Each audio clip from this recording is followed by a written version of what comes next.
from sunny London, beautiful sunny day today in my home city. I want to speak to you today about removal of permanent makeup using lasers and what it does to the hair follicles. More and more permanent makeup artists that need to have this work removed before they can re-tattoo are being told by the clients, oh no, but I don't want to lose my hair. And there seems to be this misconception, and I kind of have a bit of a theory as to where this comes from, that if you do laser tattoo removal in any area, you will lose the hairs, that the follicles will be killed. And I think this confusion happens because there's such a lot of confusion regarding lasers in general, and there's so many technical names being thrown around that people really tend to pick and choose the bits they want to hear or the bits they don't want to hear, and they're very scared. We use to remove tattoos in general, whether they're from the face, the body, it doesn't matter. What we need is a Q-switched ND jag. To remove hair, to do hair removal, there are quite a few lasers. IPL can be used, diode technology can be used, but also ND jag technology works really, really well. What we need to understand that an ND jag and a Q-switch ND jag might sound very similar, and they kind of are in a way, but the truth is that the Q-switch makes that pulse be very, very quick. And the reason that pulse needs to be quick is so that it shatters the molecules of pigment in the skin. However, because that is such a quick pulse, it misses the hair follicle altogether. Well, it doesn't miss it. Let me explain. In order to kill the hair follicle, what we need to do is to heat it up for a certain period of time so that the follicle dies. If you don't get the right temperature and if you don't get the right timing of the pulse, you're actually going to stimulate hair growth. You're not going to kill the hair. And I'll have a picture later on in the video at the end where you will clearly be able to see after one treatment how much more hair is growing in the area that we treated. So when we have an ND jag, that ND jag will heat up that follicle to a point where it is quite easy to kill. Basically, the follicle needs a certain amount of time to die.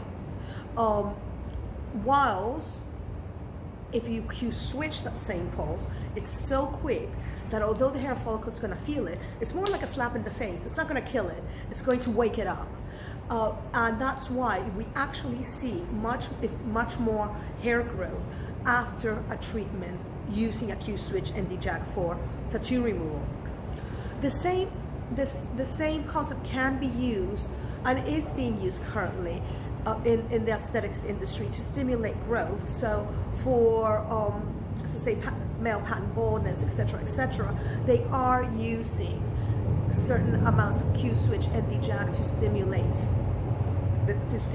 hair growth. But that can also be achieved by doing microneedling, and it can also be achieved by doing PRP, or plasma-rich platelets therapy, which is where we take the blood, centrifuge it, and then re-inject the white blood cells into the affected area. So those are other ways to stimulate the growth, and it's all kind of in the same, we do it in very much in the same way, where it's not so much we're gonna kill you, is we're just gonna slap you, wake you up, and get you growing again.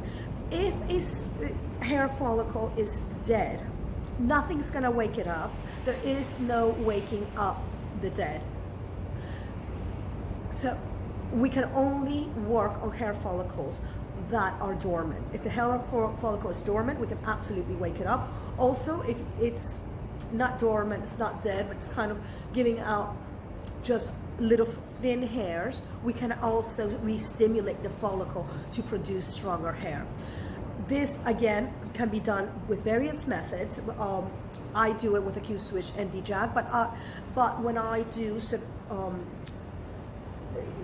therapies for alopecia, baldness, etc., I tend to do it with PRP. So I tend to take the blood, centrifuge it, and re-inject it into the area, because that gives me really, really good results. But there are, it's different ways to skin the same cat, really.